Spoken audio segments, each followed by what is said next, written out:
Afternoon, everyone. Can we please settle down and start this final session?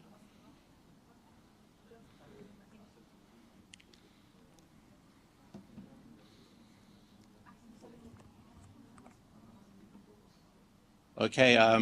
Afternoon, everyone. I've been asked to chair this or moderate this final session, which we call the Experts Corner. So when I was asked to put this together, I was first of all told that you're going to moderate a session with three people with very strong personalities. So I hope these personalities are going to come out strong and are going to leave you with some food for thought. And that's exactly what this session is about. It's about leaving you with some food for thought, with some key messages that you can take with you and that can motivate you to continue this work. Now, when we started off this meeting on Monday, I think we had a clear idea what was going to happen on Monday and on Tuesday and today. But what happens tomorrow? That's my question. What happens tomorrow? What happens on Friday? What happens next Monday and beyond that? That's really the important question that we have for ourselves in terms of how we want to take the learnings from this week going forward. So it's my pleasure, first of all, to introduce our three panelists. I'm going to just very briefly introduce them. First of all, Tarek Abu Shabak is the Chief Statistician at UNHCR, and he oversees and coordinates the implementation of UNHCR's Global Statistical Program of Work. He does a lot more than that, I'm sure, but just in the interest of time, I'll leave it at that. Secondly, I'd like to introduce Anne Singleton. She's a reader in migration policy and strategic policy, lead for the Migration Mobilities Bristol Specialist Research Institute at the University of Bristol, and a close supporter of the IDAC program. And finally, I want to introduce Tasha Gill. She's the global lead for migration and displacement at UNICEF.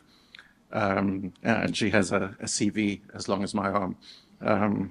So loads of years of experience with child protection, migration, and humanitarian action with UNICEF and with the US government. So a warm welcome and thank you to the three of you for agreeing to share your reflections on what we have seen this week.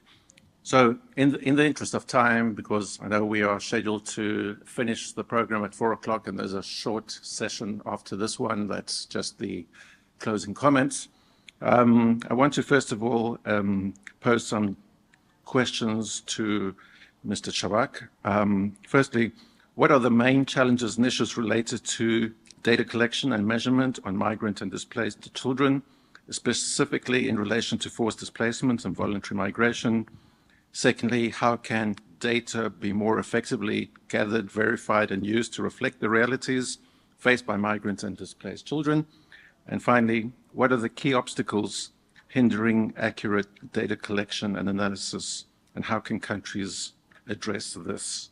If you can keep your response to approximately 5 minutes, we appreciate that, and we take that forward. Thank you. Thank you very much, Diego, and good afternoon, everybody.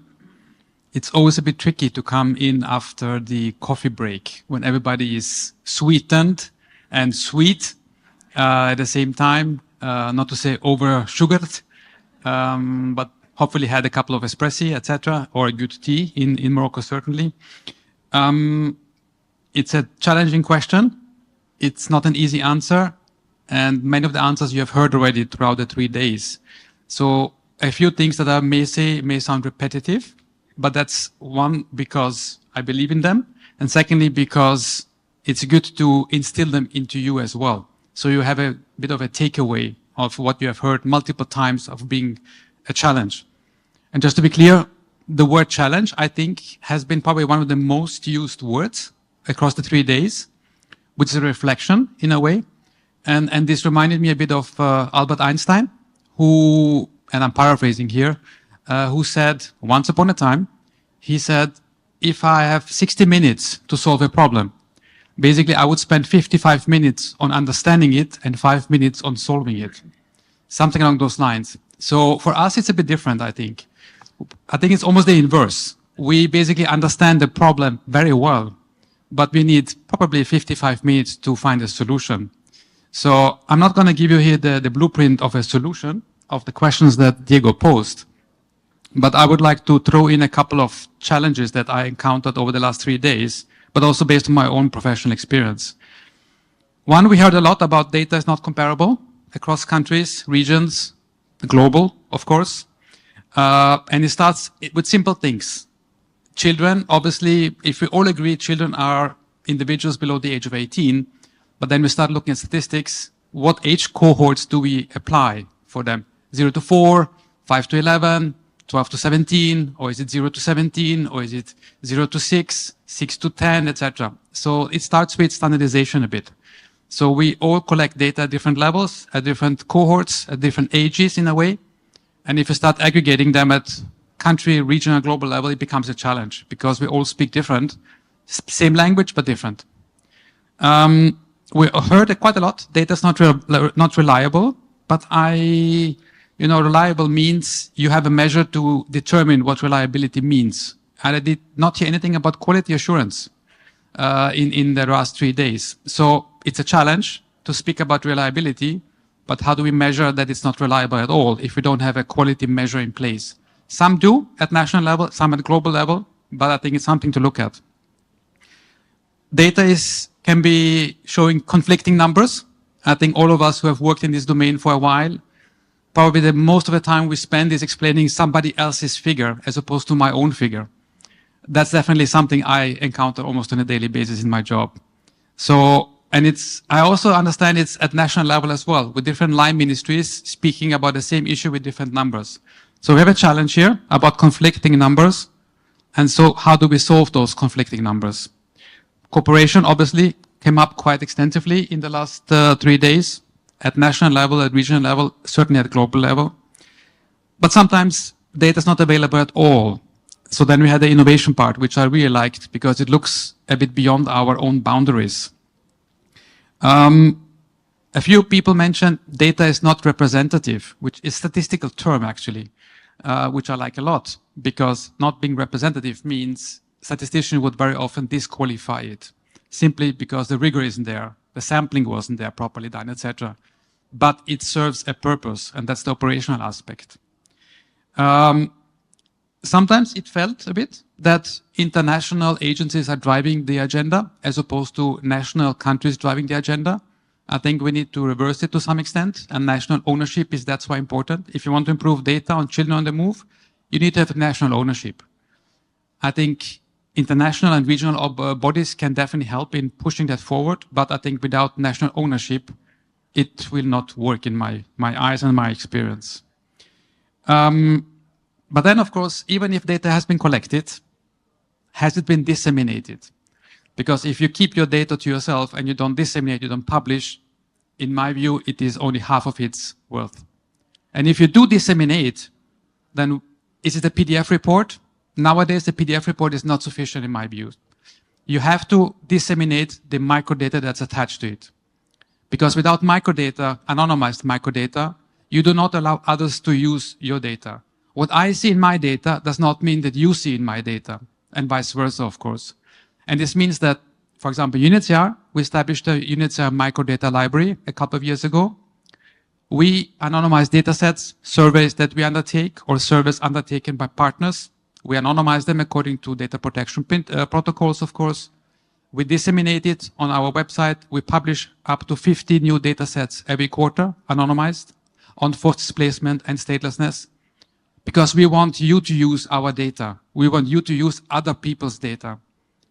I have not heard, I think, a single time somebody say, take my data and do something with it over the last 3 days.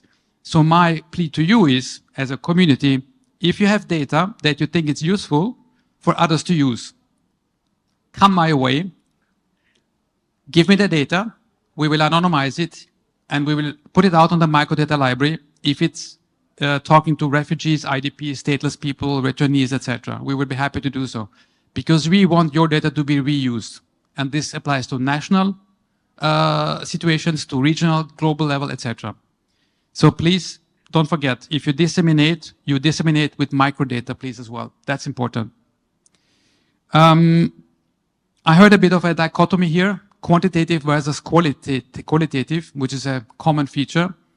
I think I'm the quant side, but I have worked with a lot of colleagues in my area who love the qualitative side, and I think we can only live together in symbiosis. We cannot live separately. I think it's not a solution per se, but it means that we need to work together, and we came across it multiple times. If you look at the composition of the panel, apart from us being three apparently strong characters, which I completely refute, the three profiles of us together represent three different domains in a way, and three different profiles and functions to some extent. You would have to basically put us together into one person to be able to come up with a solution for data collection, analysis, dissemination, policy, intervention, etc. So that's going to be quite a challenge, I suspect. So you would have to basically prioritize what area of work do you want to focus on. In humanitarian context, where I work almost exclusively, it means operational data versus official statistics. It happens almost every day.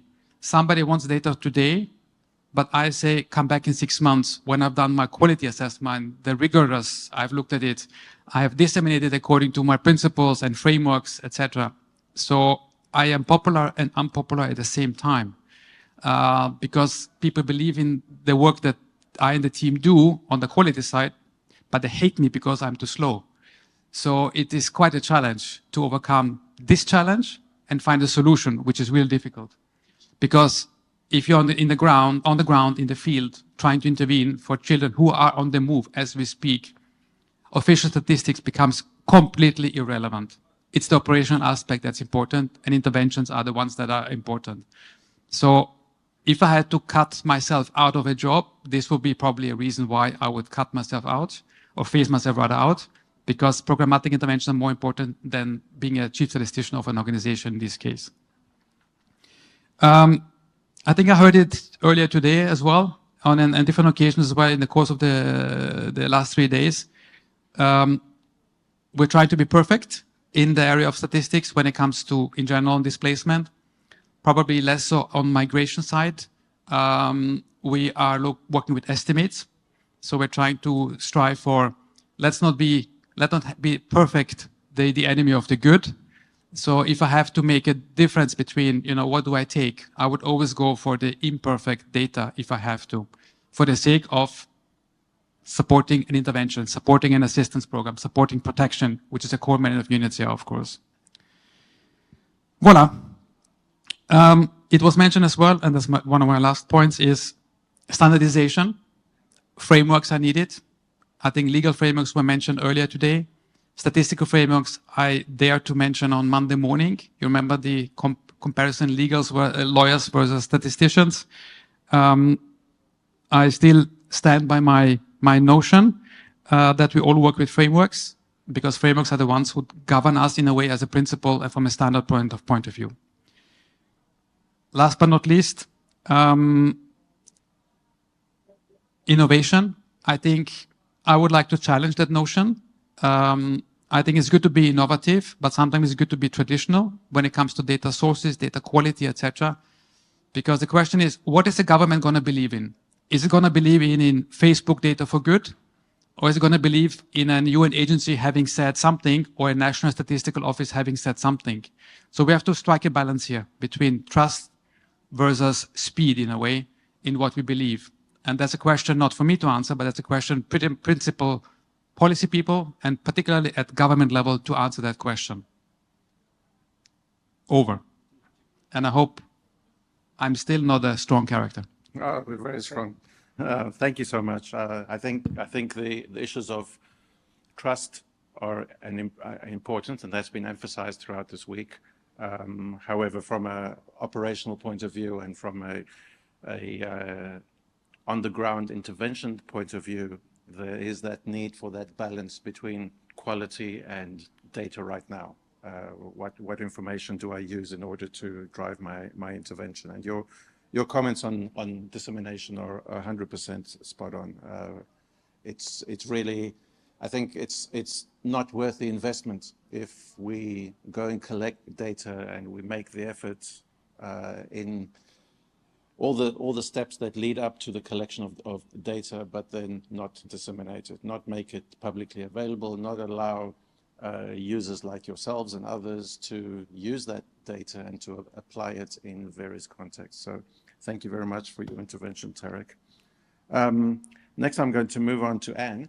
And Anne represents the academic sector here. And I want to ask Anne also 3 questions. How can the data collected on migrants and displaced children be transformed into actionable knowledge and that informs policy development? Secondly, what strategies can be employed to integrate data insights into policies that support migrant and displaced children? And thirdly, how can we promote the use of data in policy making to ensure that policies are evidence-based and responsive to the needs of the most vulnerable children? Over to you, Anne. Thank you. Yes, thank you very much. I'd like to, first of all, as an academic, but also as a strong character, question some of the basic assumptions behind the questions. So, what is meant by data? Very often, different audiences and different speakers will say, use the word data. Some mean statistics, some mean numbers, some mean information.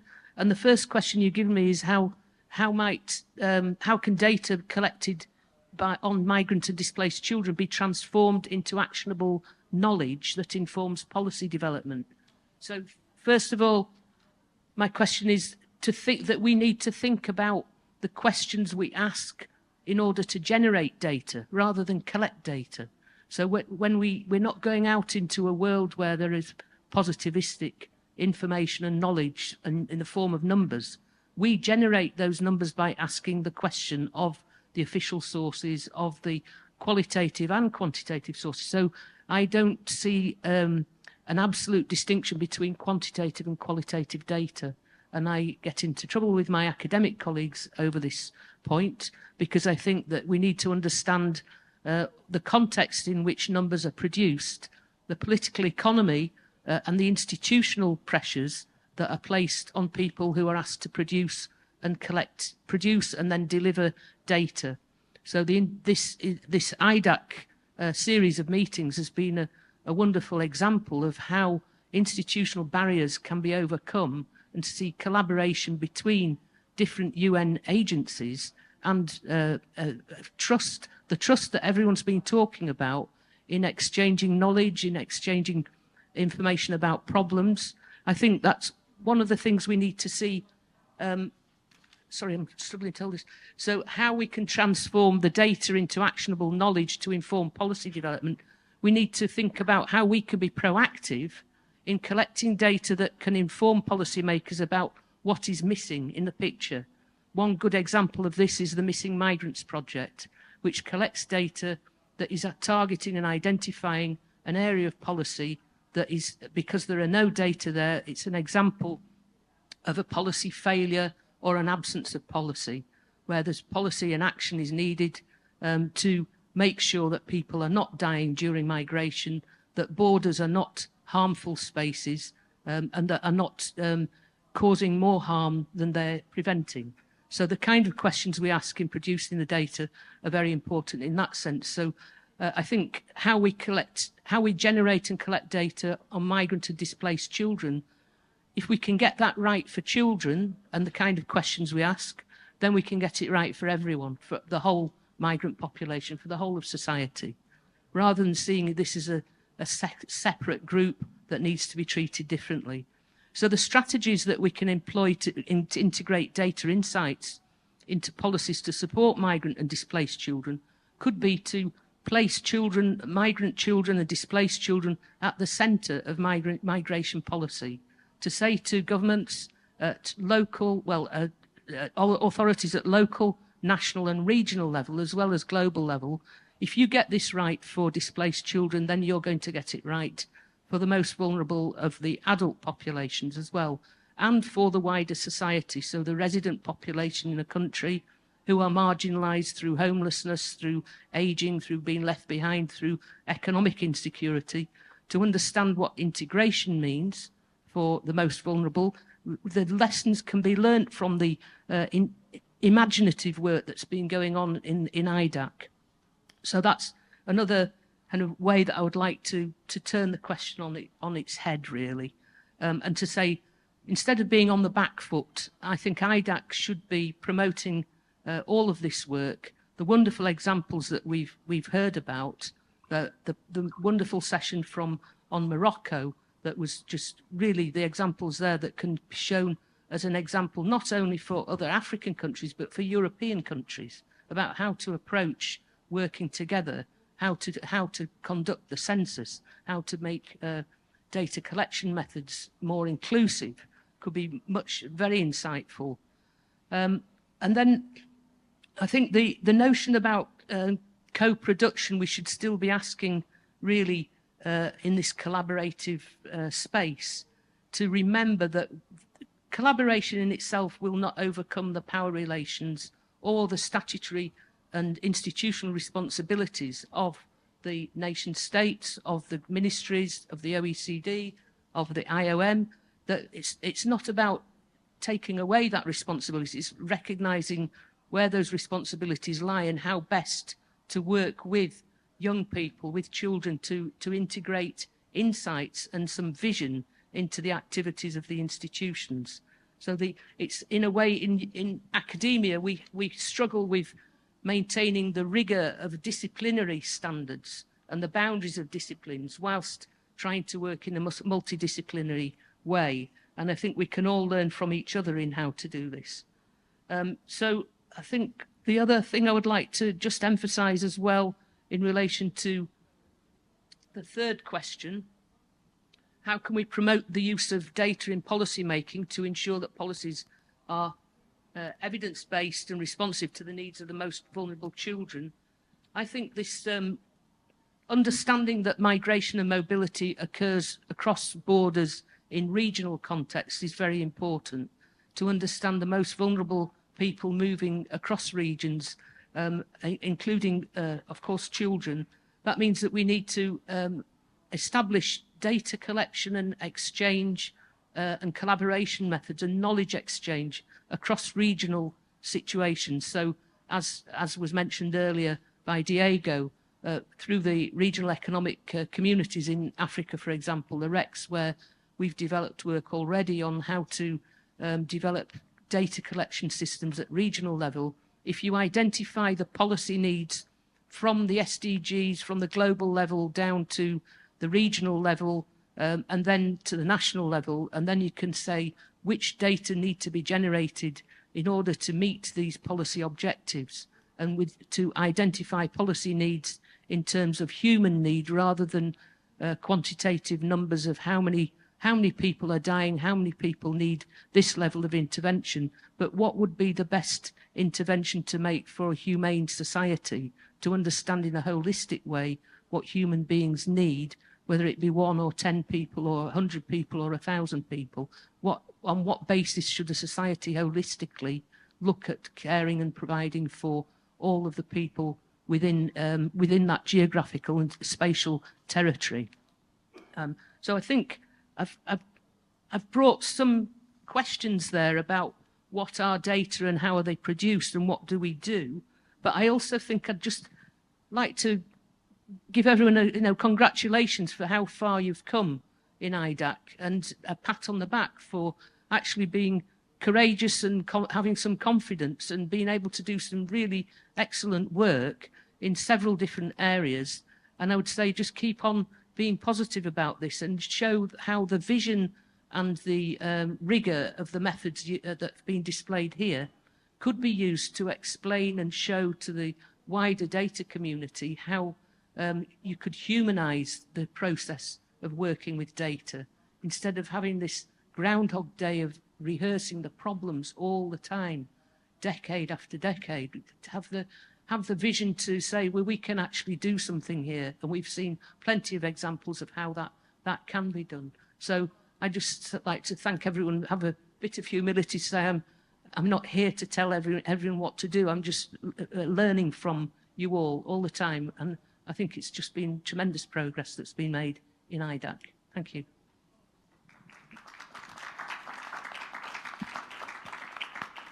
Thank you so much, Anne.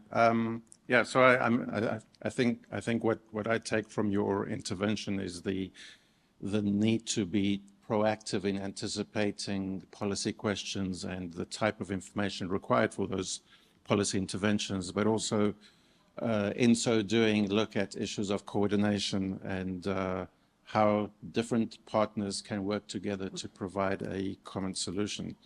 There is one additional point which I might want to add, and that is, you know, the tendency or the temptation by officials sometimes to cherry pick that kind of data that is convenient for a particular policy stance. And it's important that ourselves as data producers produce and occupy that space and fill that space with robust evidence that informs these particular challenges.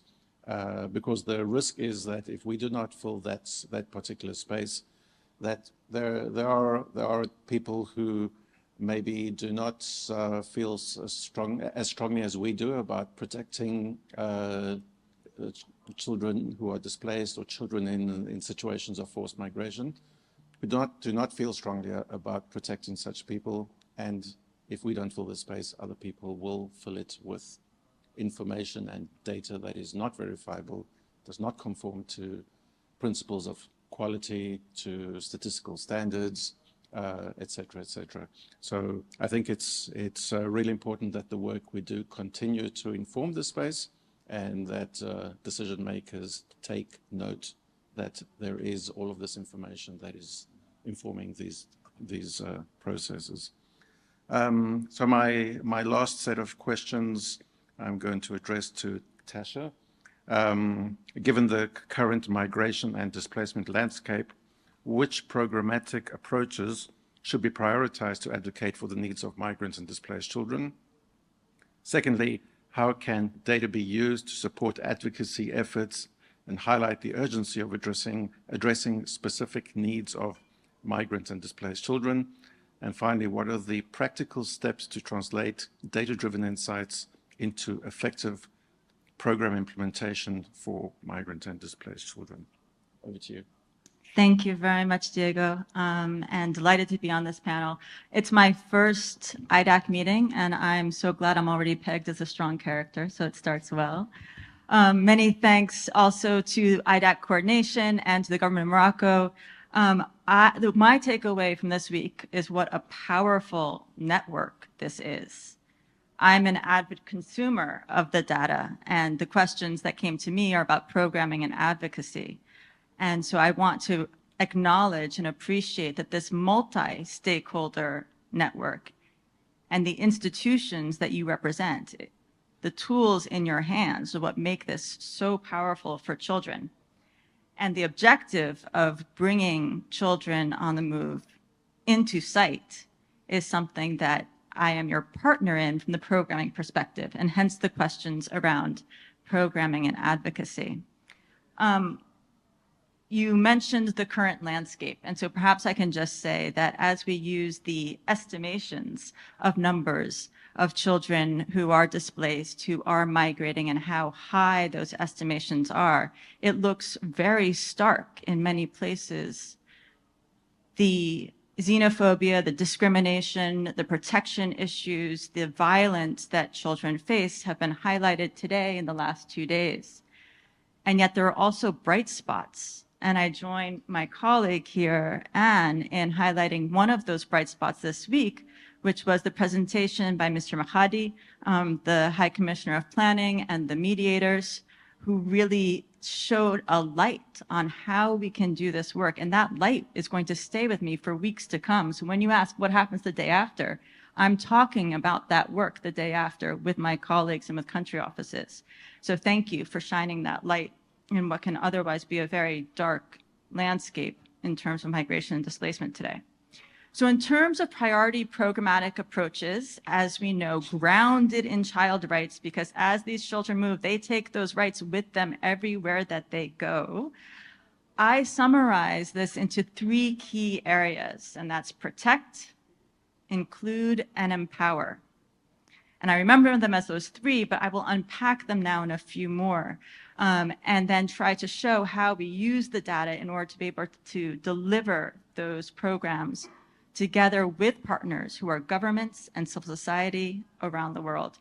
And the first one is to prevent and mitigate the impacts. How can we minimize the risks that children face in displacement and also in migration? And certainly the work that we've been doing on climate mobility and weather impacts is an excellent example of this, and it's been displayed this week during the presentations. What measures do we take based on the data that we have in order to be able to mitigate those risks for children, to plan ahead so that the risks are less? The second one is care and protection for children throughout the journey, ensuring that continuity of care and protection, including for unaccompanied children, including for children who have experienced violence, sexual violence, and other forms of abuse.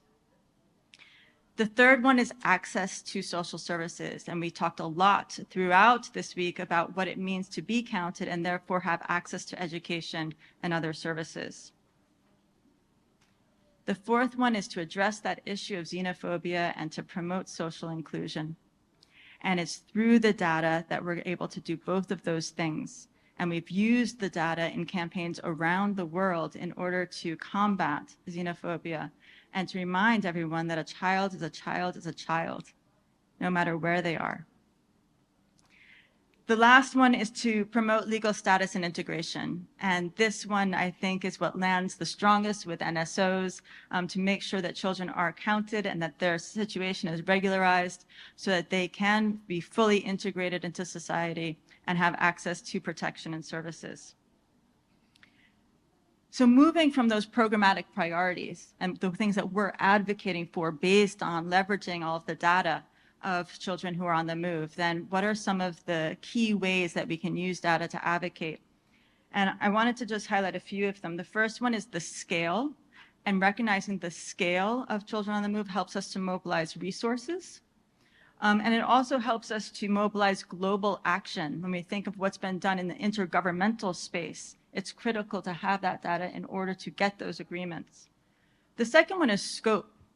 Having the data enables us to recognize the universality of the issue and able to work not only across regions, but globally on children on the move. The third area is around costing and that cost analysis and what is the most cost-effective way in order to deliver protection, inclusion, and empowerment. And then lastly is disaggregation and disaggregating data in order to be able to tailor services and programs. So those are some of the ways in which, by using the data, we're able to advocate effectively for children on the move. Your last question is, what are the next practical steps? So I have a few that I'd like to highlight. And the first one is to recognize some of the questions that have come up over the last few days about the official data and data from different sources and how important it is to have data from different sources to shine a light on problems, on gaps, and that can then provide the mobilization in order to produce additional data. It's a very important piece of the puzzle for us, especially for children who are invisible. So I want to make a case for that. The second one is around the system strengthening, and this has come up a lot. UNICEF works with governments in 190 countries, and the commitment to work on strengthening the systems to include children across the board is what drives us in our work to make sure that we can take those next steps. And the last one is disaggregation. As much as we at UNICEF are disaggregating for age and sex and disability, we're still only disaggregating for migration status in a portion of our country programs. So my commitment here is to increase that number of country offices where we're disaggregating data based on migration status, so refugee, internally displaced, and migrant. And would ask that also we consider how can we, not only as members of this alliance, but individually as institutions, advance that disaggregation goal in order to be able to then better deliver for children. And the last point is about our accountability. And as much as I said that I'm an avid user of the data, of course, the accountability of everyone in the network is to children. And that really needs to be our end goal as we produce, test, explore, experiment, and use the data to make sure that we're feeding that back to children at the end. Thank you very much. Thank you so much, Tasha. I think that was really well put. I'd like to open the floor for any questions. I don't think that, we have prepared any presentations that show new findings or anything like this. This is not that type of session. But really, in terms of going forward, in terms of messages that you take home, if there's any questions for clarity or any other type of questions, I'd like to open that up now. I see 2 hands on this side. I should put my eyes on. Okay, put 2 hands on the side, and then. Okay, are there any more? Just these 2 on the side. So can we give a microphone to the 2 delegates on the side, please?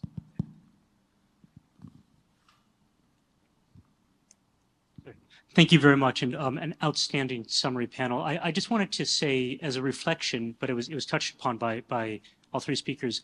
One of my main takeaways from the last 3 days is how essential it is that we close the loop as data producers to the data end users, and that's about communication and the communication and advocacy packaging around the data, the evidence, research. How can we find, as you said, that balance between maintaining rigor and credibility and integrity in the data, not compromising on that, but also having a seat at the table?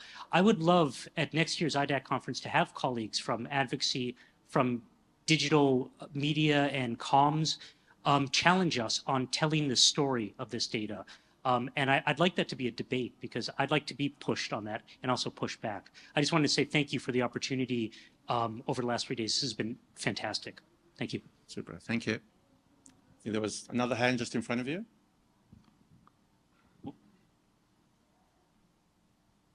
Can we raise those hands again, please? No? Was that the only one? Okay. All right. No further questions then. I think we're all tired, right? Okay. All right. So I'd like to maybe just close this session by addressing 2 particular questions to wrap this all up. And that is to say, where are we headed with data for children on the move? And secondly, what goals should we accomplish by the time of the next conference? And I think we already raised one such item. So 3 points on each one. Firstly, in terms of where we're headed, I think we are attempting to head to an informed, evidence-driven discourse on children on the move in order to direct policy interventions. And I think we raised that particular issue. We're moving towards augmenting official data with innovatively collected and produced data, especially by using machine learning, AI, and big data, and particularly to predict displacement and provide foresight on drivers of migration and forced displacement. Thirdly, I see us moving towards an understanding the terminologies that we use and the indicators so that we know what are the important data indicators that we want to collect. When we go back to our countries, what are we saying to our statistics officers and to our colleagues that ought to be collected? Then on the second question in terms of what to accomplish by the time we meet again, I'd like to say that we should by this time be able to talk about the implementation of the recommendations from the expert group of migration statistics and from EGRIS, and the production of indicators which drives this decision makers and which informs children on the move. Secondly, to start seeing results from data innovation in terms of indicators and in terms of policy interventions. I think a lot of the talk now is more on the how, the various opportunities, what can be done, but I think we really need to start looking at results of what data has been produced and how that has helped action to be executed in particular situations. And finally, that we have better coordination and capacity building between various stakeholders, as well as coordination in the development and sharing of data sources. I don't think I think there were a few people who spoke about sharing and the challenges and the difficulties around data sharing, but I want to echo that because it certainly is one of my frustrations. And they're also around the development of indicators and, as we said earlier, the disseminating these results effectively and communicating them. So I think those are some of the messages which I would like to leave with us and to provide that as a food for thought as we work towards our next meeting, our next session. Yes, certainly. I'm sorry, I didn't want to interrupt you, and I didn't want it to finish without just saying that I was really grateful to have the input from the youth panel, from the youth members here, and I think just being proactive when we say, what are we going to do next? I'm already doing it by asking that we have someone from the youth delegation in the wrapping up of the next session of the next meeting that we have, that's full involvement with that vision and insight and the material realities of people's lives being reflected in our discussions. So I'm already acting on it. So sorry to interrupt you before you finish.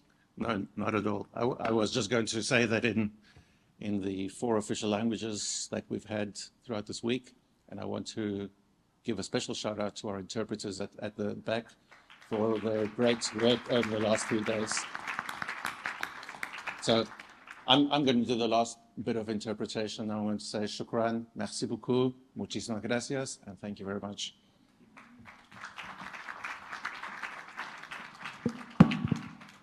And let me hand over to Jean-Christophe to chair the final session.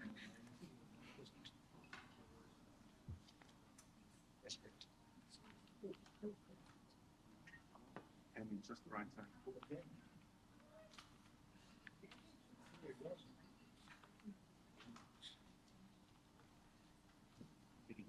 Yeah, exactly. This is me again. I'm so sorry. I didn't make the program, so. Can I ask the last panelist to join me on stage so we can say a few words of appreciation to everyone? So please come.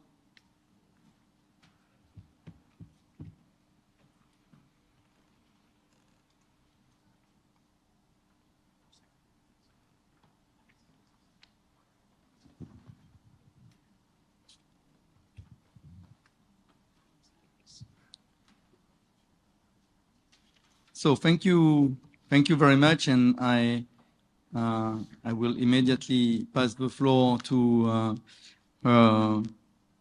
host here, and thank you so much for all making that possible and welcoming us in Morocco and offering such a wonderful setting for this conversation, and also providing some inspiring examples. Having in the previous panel, it was very clear. Mr. Gary, please, the floor is yours. Thank you, Jean-Christophe. Tout d'abord, je voudrais vous transmettre les salutations de Monsieur le Secrétaire général, Monsieur Khlef, du Haut Commissariat au Plan, qui n'a pas pu être parmi nous aujourd'hui pour les travaux, la clôture des travaux de cette conférence. Et de vous présenter également ses excuses pour cela. Donc, mesdames et messieurs, au terme donc de ces 3 journées intenses de travail, comme vous avez pu donc le constater, tout le monde l'a répété, les données sur la migration internationale et en particulier sur les enfants en mouvement posent énormément de défis, car ils sont souvent invisibles dans les opérations de collecte Et même quand on dispose de données à travers nos opérations, et les enfants, ils sont sous-exploités en termes d'analyse au niveau de ces opérations statistiques. D'où l'importance d'impliquer différents acteurs, notamment des organisations internationales, la société civile et les migrants eux-mêmes, y compris les enfants. Il est ainsi essentiel de mobiliser tous ces acteurs dans le cadre d'une approche holistique et inclusive, en renforçant bien entendu le rôle des bureaux nationaux de statistiques à travers le renforcement de leurs capacités pour améliorer la collecte, l'analyse et la dissémination des données fiables et pertinentes sur les enfants en mouvement. Les progrès réalisés jusqu'à présent par les différentes initiatives, notamment celle actuelle de l'IDAC, des autres groupes qui travaillent sur les statistiques migratoires, les GRIS, le groupe d'experts des Nations Unies sur les statistiques de la migration internationale, avec l'appui des différents partenaires, l'UNICEF, l'UNHCR, l'OIM, l'OCDE et l'Union européenne et les autres partenaires, les autres agences internationales, constituent une valeur ajoutée et consolident les acquis en matière de données et de statistiques sur la migration internationale. Toutefois, il importe de soutenir ces progrès en renforçant les synergies entre ces différentes initiatives et promouvoir le partage des bonnes pratiques pour optimiser les ressources et les efforts. En conclusion, comme ça a été dit tout à l'heure par Diego, qu'est-ce qu'on va faire demain et après-demain, etc., c'est dire que le travail ne s'arrête pas là. Et nous devons donc continuer à travailler ensemble pour créer des systèmes de données robustes et intégrés, capables d'éclairer les décisions politiques et de répondre aux besoins des populations vulnérables, en particulier les enfants en mouvement. Par notre action collective et coordonnée, nous contribuerons à leur protection et à leur accès aux droits fondamentaux et à leur bien-être qui sont au cœur de nos priorités. Je voudrais aussi confirmer et peut-être vous rassurer en ce qui concerne l'engagement du Haut-Commissariat au plan du Maroc, en ce qui concerne la nécessité de capitaliser sur les recommandations, les conclusions de cette conférence et des travaux de l'IDAC d'une manière générale, qui seront bien entendu mis en œuvre et en pratique dans le cadre de notre feuille de route. Nous avons du pain sur la planche. Nous avons d'abord à analyser le recensement de 2024 qui avait pris fin en septembre dernier, et nous nous engageons bien entendu à explorer toutes les possibilités d'analyser et d'enrichir les analyses qu'on a l'habitude de faire en termes de cette population vulnérable que sont les enfants au mouvement, dans toutes les composantes de la migration internationale. Nous avons également un chantier qui est ouvert actuellement, c'est le fait de mettre à jour la deuxième édition de l'enquête sur la migration internationale MEDHIMS, à l'instar de la Tunisie, enfin de l'Égypte, qui est actuellement en cours de la mettre en œuvre.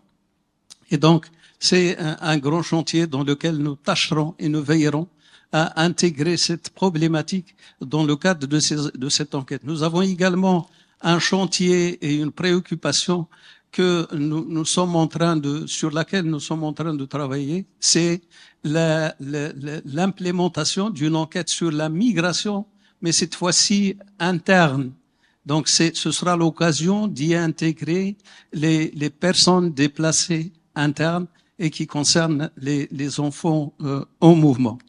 Et en dernier lieu, je voudrais appeler François en ce qui concerne l'enquête sur la situation socio-économique, sur les réfugiés que nous avons l'habitude d'entreprendre de manière périodique, peut-être chaque 2 années, 3 années. Et là, nous sommes en train de réfléchir sur cet aspect.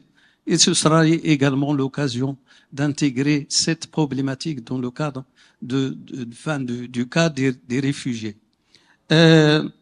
Finalement, enfin, au nom du Haut Commissariat au Plan, je remercie l'IDAC, je remercie l'UNICEF et ses partenaires dans le cadre de l'IDAC, justement, pour l'organisation de cette conférence. Et je remercie également tous les participants pour leur engagement actif et sans oublier, bien entendu, de remercier les interprètes pour le travail colossal qu'ils ont accompli durant ces 3 journées. Et je vous souhaite, j'espère que vous avez passé un agréable séjour parmi nous à Rabat et je vous souhaite un bon retour dans vos pays respectifs et merci pour votre attention.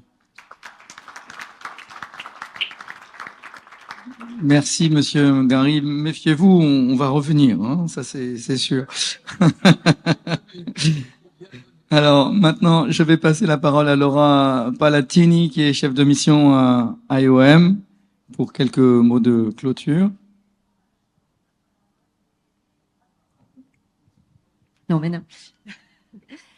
Merci beaucoup, merci. Donc, en nom de l'OIM, maintenant, je vais partager quelques conclusions, mais je vais passer en anglais. In English, we heard already very insightful and inspirational lessons learned and conclusions just before us. So now what I will share is more on the institutional level. So please forgive me if I repeat some things that you heard and heard again.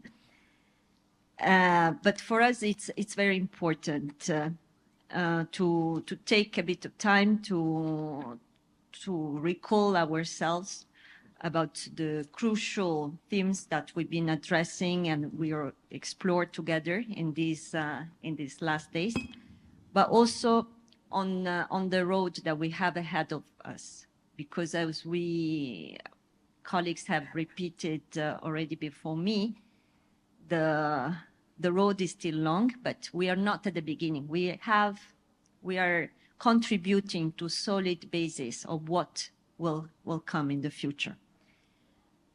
We heard several times the compelling evidence about the power of data in shaping tailored approaches. And these tailored approaches are necessary to protect children on the move. Yet, we heard that we know all too well that underreported and undocumented migrant populations often remain invisible, facing heightened vulnerabilities. And these are the children who need our urgent attention. At the International Organization for Migration, our 2024-2028 strategic plan reaffirms our commitment to saving lives and protecting people on the move. We aim to reach the most vulnerable, including migrant children, through specialized and targeted protection services. Central to this plan is a protection-centered approach that places the human rights and the well-being of migrants at the core of everything we do. And data is a critical enabler in this mission. Over the past few years, we've been reminded of how essential it is to understand the profiles of children on the move and address their needs that are unique. But data alone is not enough. Numbers need humanity, and humanity comes from stories. I was deeply moved during the first day, listening to Motaz, the youth activist from Yemen, who reminded us the stories bring numbers to life. They inspire action and build empathy. As we enhance our advocacy efforts, we must amplify the voices and stories of children and families on the move. Their narratives illuminate the realities behind the numbers, the statistics. Migrant deaths, disappearances, internal displacement, and the harrowing impacts of climate change. Today, the challenges we face are immense. Escalating conflicts, environmental degradation, and economic shocks. The events of 2024 disrupted many lives globally, hitting the most vulnerable the hardest. These shared challenges demand stronger cooperation between governments, international organizations, and local communities. Enhancing local capacities and exchanging best practices will be key to our collective success. And the 3 days, I think, are the best example of that. I leave this conference inspired by the political will and collaborative spirit shown here. Representatives from diverse regions and sectors have come together with a shared determination to address these pressing needs. The International Data Alliance for Children on the Move exemplifies this collaboration in action. I just want to remind here that 50 members, including 25 member states. As such, IDAC is a powerful platform that transforms collective potential into meaningful impact. IOM remains committed to supporting IDAC, leveraging its network of global and regional data, global and regional data professionals to advance our shared goals. The title of this conference, On the Move and Out of Sight, challenges us to act. It urges us to shine a spotlight on migrant children and ensure that they are never overlooked again. I am confident that the outcomes of this event will drive the attention and action these children so desperately deserve. Together, we can make a difference. And I would like to conclude with a thank you note. A special thanks to the organizers, to each one of you who have worked really hard to make these 3 days happening and a success. Thanks to all of you who attended the 3 days or part of it. Thanks to the Kingdom of Morocco, and a special thanks to the High Commission of Planning. And just a big thank you to everybody, and I really look forward to what will come next. Thank you. Thank you very much, Mrs. Palatini. Let's move now to UNICEF, sorry, Monsieur Marc Vincent. Vous avez la parole.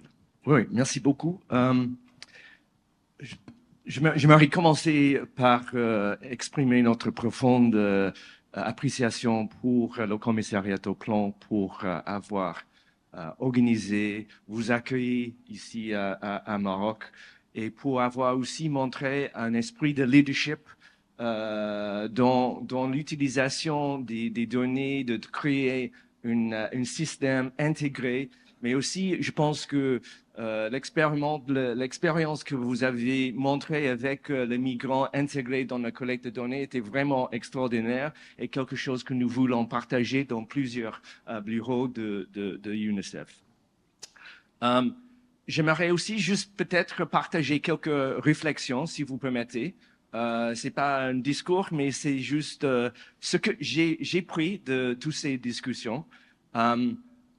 Maybe I'll switch to English and say I'll share this in the sense of an outsider who really profited a lot from all of the discussion that I heard over the last 3 days. And maybe just some suggestions or things that I think that we can also do in the following days, in the following years. I was glad to see everybody come back to let's make a difference for children. And I think keeping that human face, keeping that face of children in the center of our discussions was really critical. And I think you did manage to change the invisibility of children on the move. I wonder if there was the way we could coordinate or to organize ourselves in the future on a route-based approach. I say that because in the last session, for example, we heard about using regional offices and a regional-based approach. But I think if we had a route-based approach, and I think HCR and IOM are very familiar with this idea, it's not necessarily something that UNICEF does regularly, but it would maintain that focus on children on the move. And we will be able to look at comparable data, integrated systems as children move. And I was very struck by the colleague from the Hellenic Foundation said, data needs to follow the children. And so maybe having that route-based approach would allow us to do that, and we could map out key data gaps. Again, I was struck by the comments on let's focus on where there isn't data. So map out key data gaps and key protection systems of children along that route. I obviously anticipate that there would be frequent changes in that structure, but I think taking that approach would be really helpful. I was also very struck by a comment, a suggestion to invite communications experts. I mean, I think being an outsider, there was a lot of data discussion in the room. Some of it went over my head, but I think if we invited communications experts to look at what you're saying and how we communicate that to policymakers, because ultimately, that's what we're trying to do. We're trying to take the data that you're producing, that you're analyzing, and that you're using, and translate that into meaningful change. And I think having communications experts with us would help with that. I loved the idea of incorporating children within this process. UNICEF, for example, has the U Report network, which is very, I think, has probably over 20 million, or maybe not, maybe I'm over exaggerating. Let's say 15 million, just to be on the safe side, of children involved in the U Report network. And I think involving them in the collection of the data and the use of data would be valuable. I also caution on making sure that we don't instrumentalize children in the collection of data, and we have to make sure that we're protecting both confidentiality and children in the process. I was also struck by your comments on climate change and how that features in internal displacement numbers more and more, and the fact that in many places we've already surpassed that 2-degree ceiling, and I think the idea of focusing on planning and preparation would be absolutely critical for us. I would appeal to you to keep it simple. I think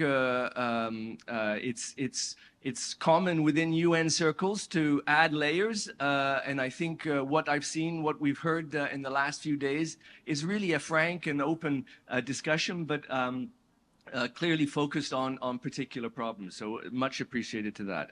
Finally, I would like to just come back to some of Tasha's comments on system building. I think sharing that integrated, standardized, comparable, up-to-date data. I promise I will go back and be repeating this mantra with the team as we build on what you've already discussed. I would like to make sure that we share the experience from Morocco. And I think just to say congratulations, it's been a really great discussion, and obviously one that we would love to follow up on in the coming years. I would like to again thank the HCP for their leadership and for hosting this event. I'd like to thank the IDAC Secretariat, Eurostat, OECD, IOM, HCR, and of course the EU financing for this workshop. I'd like to again thank all of you for your participation. I'd like to thank the interpreters at the back, but also the team that was here on Sunday to make sure the room was properly arranged and that all of the equipment was in place. If we can give a small round of applause to those in the back, it would be great. Thank you again, and we look forward to seeing you at the next conference. Thank you very much, Mr. Vincent. Sir François Rebédéga, last word for you. Merci, je suis le représentant du Haut Commissariat aux réfugiés au Maroc et je voulais m'associer aux remerciements pour le Royaume du Maroc, pour le Haut Commissariat au plan, pour les membres de IDAC, le secrétariat, tous les participants et tous ceux qui ont permis que cette réunion se passe très bien et soit si intéressante sur 3 jours. C'est une trajectoire qui a commencé à Rabat, qui continue à Rabat. Mohamed, tu as été prévenu, qui reviendra sans doute à Rabat. Et puis aussi remercier vraiment l'Union européenne qui est pour le financement, mais qui est plus qu'un partenaire de financement, qui est un partenaire essentiel dans le travail qu'on fait au Maroc, mais aussi dans tout le dialogue de la mobilité entre l'Afrique et l'Europe, et un dialogue qui doit être beaucoup plus équilibré qu'il n'est maintenant. J'ai simplement 2 points, je vous rassure. Donc, je ne suis pas un spécialiste de tout ce qui est la chose statistique, mais je suis un frontliner et je vais passer à l'anglais. And I'm a weak character. So I have two words or 2 things: Global Alliance and the work in Morocco. It's wonderful. I've been doing this work for over 30 years, and it's wonderful to see. And that's a message to every single member of the Global Alliance, to see our 3 organizations, UNICEF, IOM, and UNHCR, work on a very concrete topic: the invisibility of children in statistics, which means also in protection response. And it's wonderful to see this happening in this spirit of a global alliance with such a wide array of partners, starting with the youth, the academia, and we've heard there should be more. And I'd like to quote, there was a similar setup and with the government. And one official, we were talking about mixed movements and how complex it is. So you had the government, the civil society, the UN. And one official from Morocco said, to understand the mixed movement phenomenon in North Africa, spanning North Africa and sub-Saharan Africa, there is no single set of interlocutor, actor, government, civil society, academia, migrants, refugees, that has the single key to understanding and to response. And then the whole dialogue was around co-constructing, co-understanding. And it's what I heard also through these 3 days through the Global Alliance. So from a frontliner, and we didn't hear because that's not the topic, but I can tell you it's the world, the operating environment of mobility, forced mobility, is becoming harder and harder.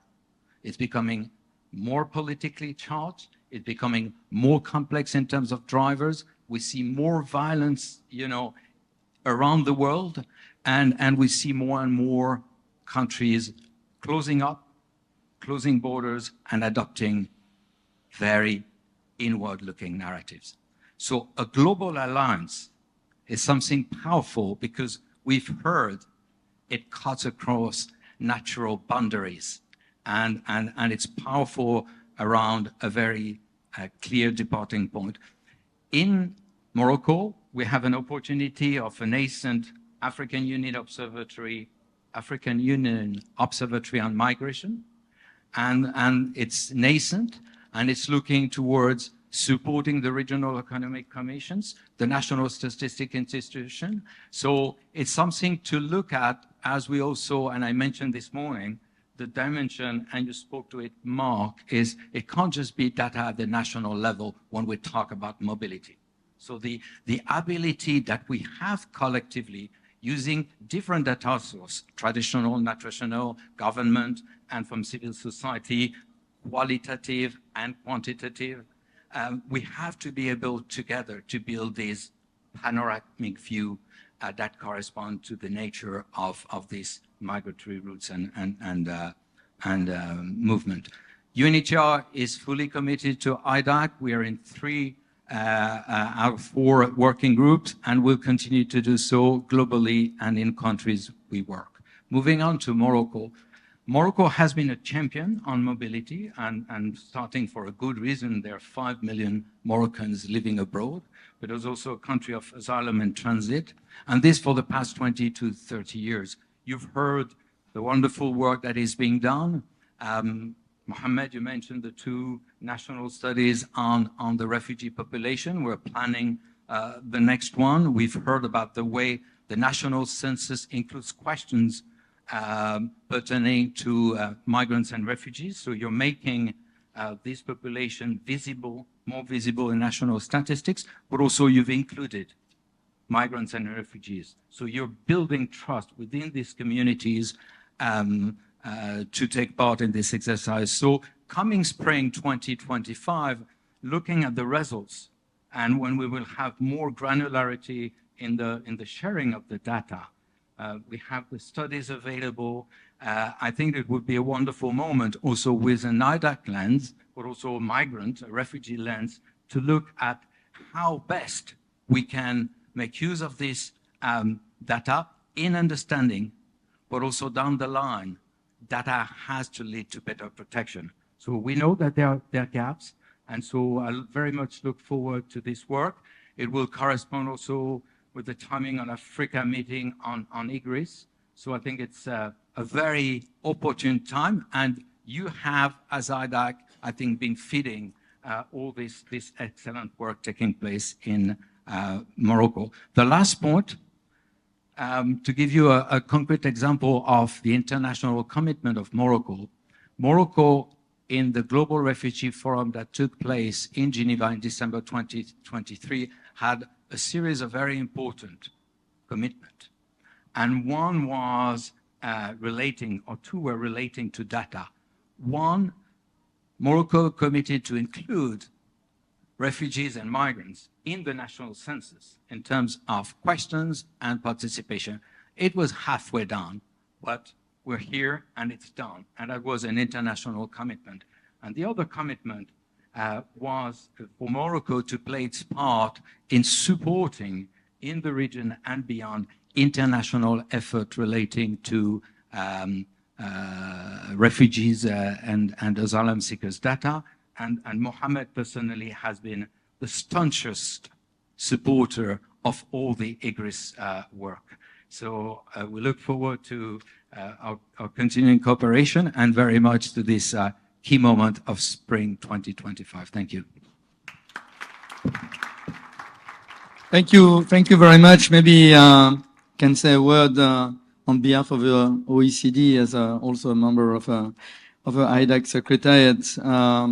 I will come back to Paris invigorated. I think this discussion has been extremely interesting, and it gives you hope that when we come together, we can indeed achieve something. And this is a difficult area, that's clear, we all know it. But I think there are many ideas and things which have been presented that inspire us going forward. And I think the last session on the vision of IDAC for the future is already putting us in the right direction. You can count on the OECD and on a member state, I hope, to continue working closely and to support IDAC. Je voudrais, maybe another thing, yes, in following up what Mark has said, I would like on behalf of the IDAC Secretariat to really thank the UNICEF team. Yes, everybody was in the room, but more particularly Tamana Zamir and Jebilson Raja for really a lot of work. And also a thought for Dan Zanyu, who is not here, but has been instrumental for IDAC. Hopefully she will be with us again very, very soon. So, cette cause commune des enfants migrants, dans ce contexte politique pour le moins sombre et incertain, en Europe et de l'autre côté de l'Atlantique également, peut quand même nous permettre d'espérer, de faire une réalité. Et je vais vous laisser avec ça, faire d'une réalité cette pensée de Rosa Luxembourg. Ce qui nous unit est plus fort que ce qui nous divise. Sur ce, je vous souhaite un bon retour à la maison. Merci beaucoup et encore une fois, merci aux interprètes.